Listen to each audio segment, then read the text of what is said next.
about finding a group, you can find her and just come along with us. So now, with those announcements out, I'd love to invite today's speaker, Pastor Alison. Let's give her a warm welcome.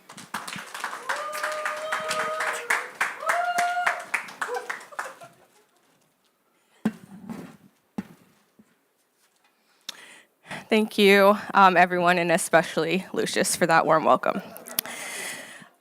So as Nara, is this on? Can we turn this up a little bit? Thanks, okay. As Nara mentioned, my name is Alison. I'm the lead pastor here at the River. Welcome to all of you, those of you who are here with us in the room, also to those of you who are tuning in via live stream. It's so good to be here with you this morning. So we're currently in a sermon series called Cultivating Fruits of the Spirit. We're considering the concept of spiritual growth by delving into each of the fruits of the Spirit listed in Paul's letter to the Galatians. Over the past few weeks, we've explored an introductory framework as well as the fruits of love and joy. And today I'm going to share a message about patience. So thank you, Scott, for introducing today's topic earlier in the service. Some of you know that my husband Mike and I are big Disney fans. This picture on the screen is one that my sister, who is a very talented photographer, took of us a number of years ago at Disneyland as part of an engagement photo shoot. Disney theme parks have been a big part of both of our lives since we were young. I realize they're definitely not for everybody, but we really enjoy them. There's a phrase that comes up a lot in the Disney travel world, pack your patience. Have you ever heard that phrase before? When talking about Disney theme parks, people often say pack your patience because alongside the magic, inevitably you also have to navigate challenging things like crowds and long lines and lots of walking. And you often can't do things exactly when you want to. Instead, you have to wait for it to be time for your dining reservation or for the show to start or to get on that ride that you really want to go on. And this is where having patience is a helpful tool. But what exactly do we mean here when we say be patient? In this context, we're communicating things like don't whine, don't pout, don't complain. Try to have a positive attitude and focus on the good things ahead. Essentially, we are saying be better at waiting. And in this context, these are all good things to strive for if we can.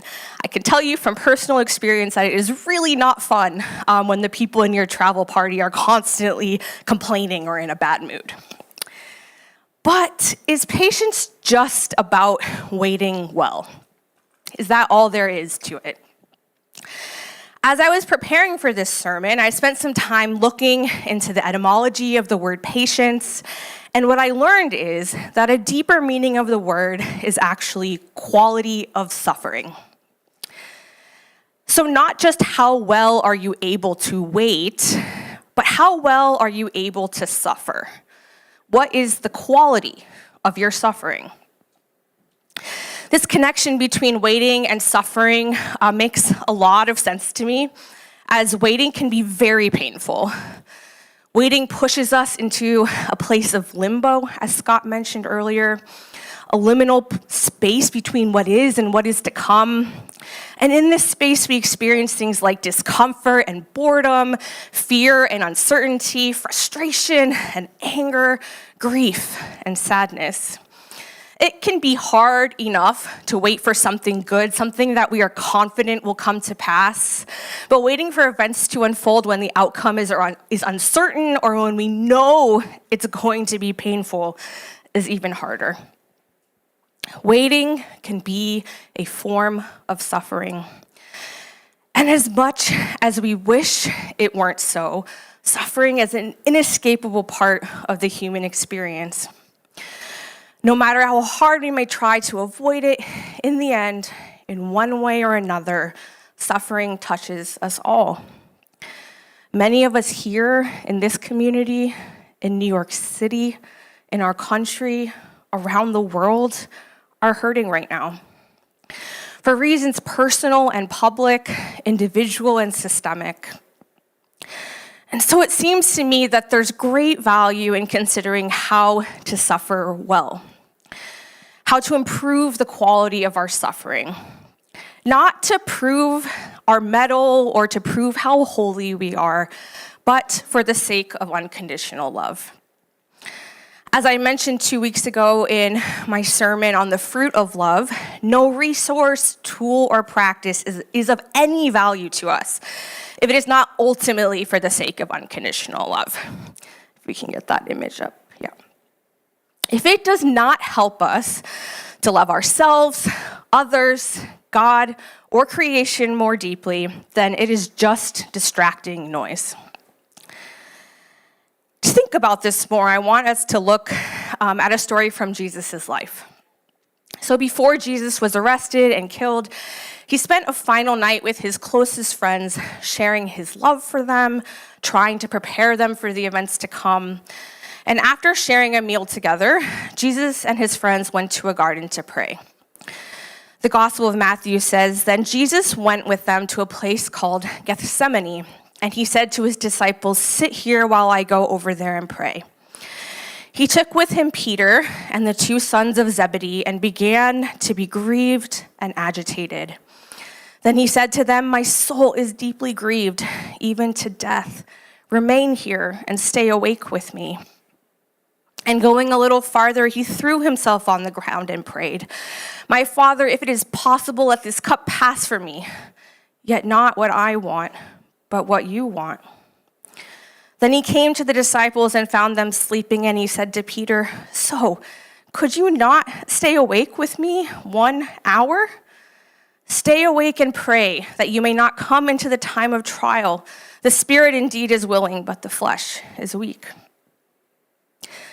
Again, he went away for the second time and prayed, 'My Father, if this cannot pass unless I drink it, your will be done.'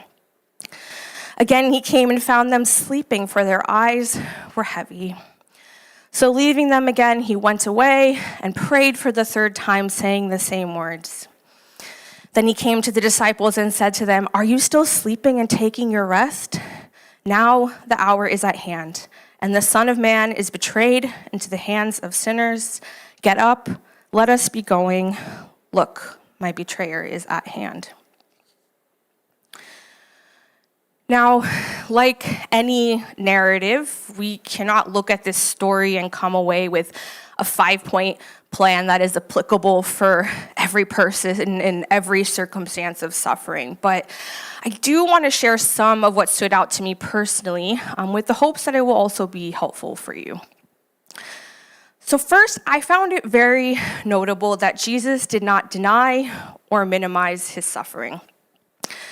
The passage tells us that Jesus began to be grieved and agitated. Jesus told his closest friends, "My soul is deeply grieved, even to death." And deep emotional pain can feel like that, like we're actively dying. Jesus' suffering was so great that he threw himself on the ground and prayed. The version of this story in the book of Luke tells us that in the midst of his anguish, Jesus' sweat became like great drops of blood falling down on the ground. As I envision this scene, I am struck by how intense and visible Jesus' suffering was. It was incredibly physical and out in the open for the disciples to see. In our culture, this is definitely not how we are encouraged to suffer. Every day we receive messages that tell us things like, look on the bright side, find the silver lining, don't make a fuss, don't expose your weaknesses, suck it up, stop being dramatic, and if you absolutely must shed tears, at least do it gracefully. God forbid you be an ugly crier. And so when I see Jesus throwing himself on the ground, sweating blood, and acknowledging that painful emotions can feel like death, I'm encouraged to explore a different relationship with my own suffering. Many of you have heard me preach against things like toxic positivity and spiritual bypassing. You've heard me advocate for sitting with our feelings and working through them instead of denying them or burying them. You've heard me encourage all of us to rejoice with those who rejoice and mourn with those who mourn. I believe really strongly in all of these things and make an effort to practice them in my own life. And even so, at times, I find myself trying to talk myself out of my feelings, trying to convince myself to feel some other way instead. This is especially true when the emotions feel difficult or overwhelming, or when they seem embarrassing or shameful. This pattern is so ingrained that oftentimes I don't even realize I'm doing it until I start to notice a lot of shoulds showing up in my self-talk. The problem is, avoiding or suppressing our feelings doesn't really work in the long run. The emotions always resurface in my life in one way or another, as fatigue, as disembodied sadness, as irritability, among other things. So lately, I've been trying something new. I've been trying to establish a pattern of setting aside time to notice my emotions, to name them, to accept and welcome their presence, even if I don't necessarily like them, and to make space in my life to actually feel and process them. And through doing this, I've seen many times how actually acknowledging and sitting with my feelings allows them to pass more quickly. And I've realized that improving the quality of my suffering will require ongoing practice. Another thing that I noticed in this story is that Jesus tried to improve his circumstances. As he prayed, Jesus said, "My Father, if it is possible, let this cup pass from me. Yet not what I want, but what you want. And my Father, if this cannot pass unless I drink it, your will be done." 3 times he prayed those words. Now, you may have a different interpretation of this story, and that is absolutely welcome. But the way that I read it is that Jesus understood on a deep level that sometimes in life we have the power to change our circumstances, and other times we do not. In the words of the famous Serenity Prayer, the wisdom is knowing the difference between these times. It does not appear to me that Jesus was a masochist or that he enjoyed suffering. From his actions in today's story, it seems pretty clear to me that he did not want to be arrested or tortured or executed. If there was another way forward, he wanted it. And so he pleaded with God in prayer for a different outcome. At the same time, it seems that Jesus understood that there might not be another way forward, that there are limits to the way that humans are and even God is able to move in our world, that he might need to move toward acceptance of that which cannot be changed. Some take Jesus' words in this passage, phrases like, "not what I want, but you want," and "your will be done," and use them to support arguments like God sent Jesus to die as atonement for the sins of humanity, or Jesus had to die to satisfy God's justice. I don't have time, unfortunately, today to fully get into different understandings of Jesus' death on the cross, but I do want to make a couple quick points. The first is that the Bible is multivocal and actually conveys a diversity of thought around the meaning of Jesus' death. The second is that as a result of this multivocality, Christians throughout history have understood Jesus' death in a variety of different ways that are worth considering. And the third is that not all of these perspectives are built on the idea that Jesus had to die for some cosmic purpose. Some perspectives that I find compelling are that Jesus' death was just an extension of the way he lived, fully committed to unconditional agape love no matter the consequences. Or that Jesus didn't have to die, but in doing so, he showed us what the love and character of God look like. We did a River Roundtable topic on this discussion recently, but if you missed that and you have questions, I'd be happy to chat one-on-one about this topic.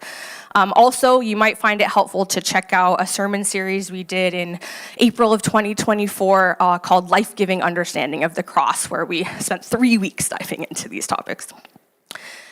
All that being said, I find it significant that Jesus tried to improve his circumstances to avoid suffering if there was another way forward.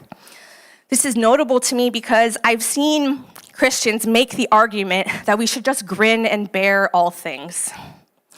That if suffering is happening to us, it must be because God planned and intended it to be that way.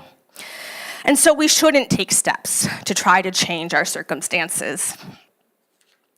This line of thinking is really troubling and does not describe a God who is love itself, who is always with us and for us. The truth is that God always wants good things for us. God wants all of us to experience life in all its fullness. And God wants us to act as co-creators, partnering with God to bring greater love and justice and flourishing to our world. So we should absolutely take steps to improve our lives and to make structural changes to society when we can. At the same time, here's another dialectic. We've been talking a lot about those. At the same time, there's wisdom and also freedom in understanding that there are times when there is nothing we can do to change our circumstances. Something else that stands out to me in this story is that Jesus sought out support. Jesus told his friends about the pain he was experiencing and asked them to stay awake with him while he prayed. Unfortunately, Jesus' friends were not able to come through for him in his time of need, but Jesus' lack of support wasn't because he was committed to suffering alone, to hiding his pain from others. Too often, this is our natural instinct when we are hurting to isolate and go it alone. And for good reason, reaching out for help can be so hard. We know that we always run the risk of being disappointed, like Jesus was.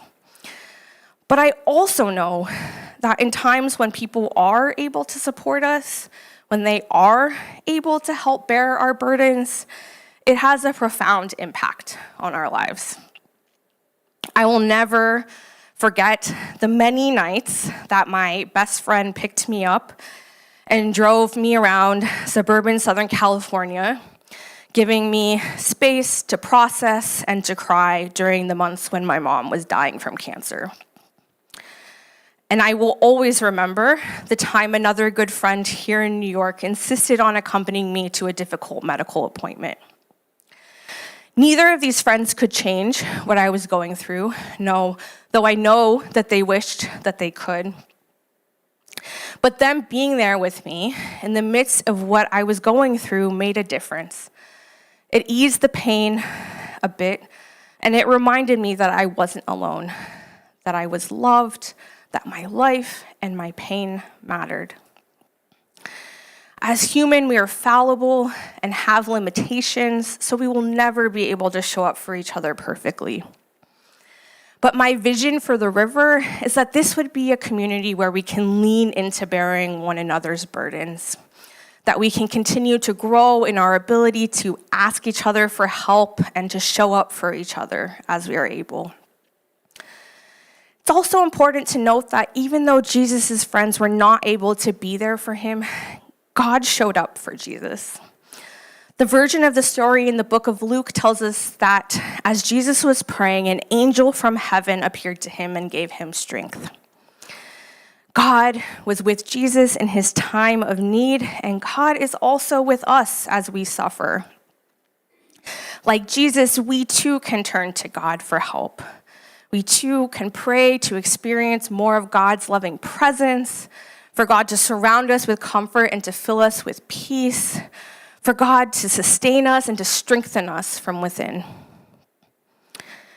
It's impossible to read this story without noticing the ways that the disciples struggled to suffer with Jesus.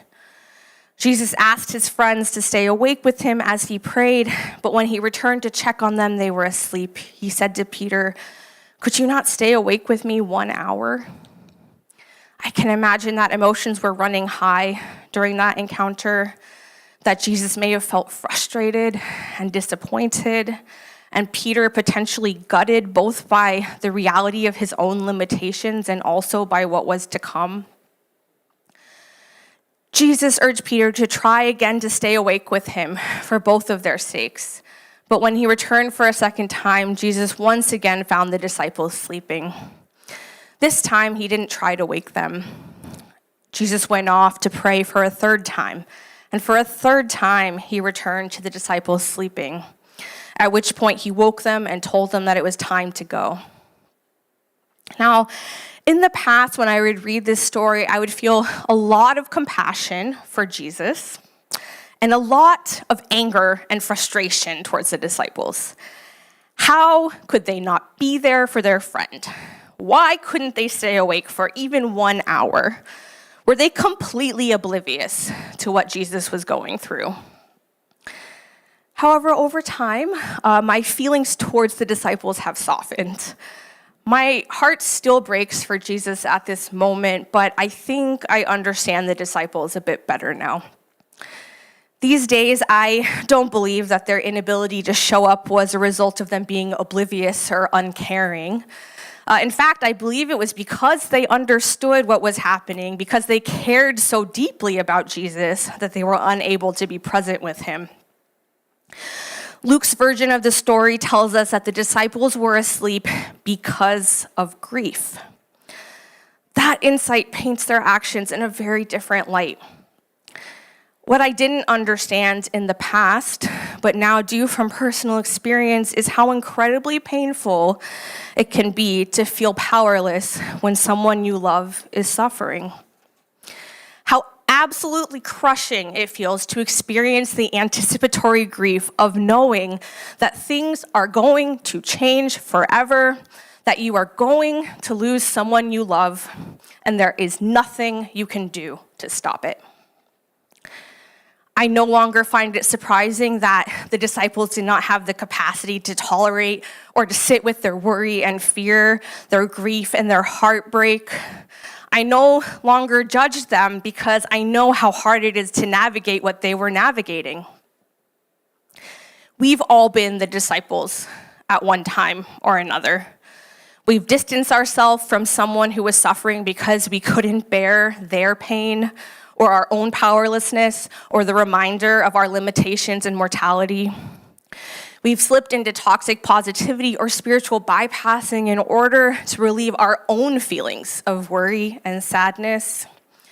We've metaphorically chosen to go to sleep by numbing our pain with sleep or substances or shopping or food or binge watching television or any number of other things. If we want to be people who are better at showing up for one another and for ourselves, who are better at staying awake, then we'll need to practice sitting with our painful emotions. We'll need to actively develop the quality of our suffering. Finally, I believe that it's significant that Jesus ultimately accepted what he could not change. He accepted that his friends could not be there for him in the ways that he had hoped. He accepted that there was no other way forward for him. Strengthened by God, he moved forward to face what he could not change with courage and resolve. We see this in how he spoke to the disciples at the end of the story. Jesus seems matter-of-fact and authoritative as he says, "Now the hour is at hand, and the Son of Man is betrayed into the hands of sinners. Get up, let us be going. Look, my betrayer is at hand." There's much to admire here, but I want to be clear that we should not conflate acceptance with approval, because they're not the same thing. For example, we can accept that we are experiencing an emotion without believing that it is pleasant or comfortable. And we can accept that a situation cannot be changed without saying that it is good. In the case of this story, Jesus accepting his friend's limitations did not mean that he wasn't sad or disappointed by their actions. It just meant that he understood that he could not control their behavior and that he had done his part in asking for support. And Jesus accepting that he'd be betrayed and killed was not the same thing as him saying that he wanted these things to happen or that he thought that they should happen. It just meant that he understood that these things were going to happen, whether he wanted them to or not. Oftentimes, discerning whether or not there is potential for circumstances to change is tricky, but other times it's abundantly clear. This was the case for me when my mom was diagnosed with terminal cancer. There was no changing the outcome. My mom was going to die from the disease. I knew this intellectually from the time that she was diagnosed, but it took a while for my emotions to catch up. I needed to experience the many aspects of grief, including denial, anger, bargaining, depression, before I could feel any kind of acceptance at all. As you can imagine, I spent a lot of time praying during those months. I was so angry that this was happening to my mom, to my family, to me. I desperately wanted things to be different, so I asked God to intervene to change the outcome if such a thing were possible. Unfortunately, that didn't happen, but I truly believe that if God could have done something, God would have. And even at the time, in the midst of it, I always knew that God was for me. I never felt like God wanted my mom to die or made her sick. It didn't happen every time I prayed, but I had some profound experiences of God's presence being with me and what I was going through, experiences of God suffering with me, and miraculous moments of God's Spirit comforting me and giving me peace. And over time, I began to accept that I couldn't change what was going to happen, but I could influence the quality of the remaining months that we had together. This acceptance didn't mean that I wasn't heartbroken, that I was okay with what was happening. I wasn't, and I'm still not. But there was a sense of freedom in knowing that I was doing what I could to bring as much life and love as I could into circumstances that were profoundly terrible. And for me, this is what lies at the heart of patience, not just waiting well, but taking steps to improve the quality of our suffering for ourselves and for others, all for the sake of love. So as we're moving through this series, we're ending each sermon with a few minutes dedicated to processing and engaging. This is the moment where you can, yes. Our hope is that being intentional in this way will help us to make room for the Holy Spirit to work in us, to work with us to cultivate fruits of the Spirit in our lives. So each week, this has looked a little bit different. Today, I want us to spend some time reflecting on a poem by Rumi called The Guest House that encourages us to accept and extend hospitality to all of our thoughts and feelings, even the ones we don't approve of. Some handouts with the text of the poem and reflection questions are being passed around. And for those tuning in via live stream, we'll also share the poem and prompts on the screen. So we'll spend about 7 minutes engaging in this time of reflection and prayer, and then we'll come back together for some communion and some musical worship. So take some time to reflect now.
So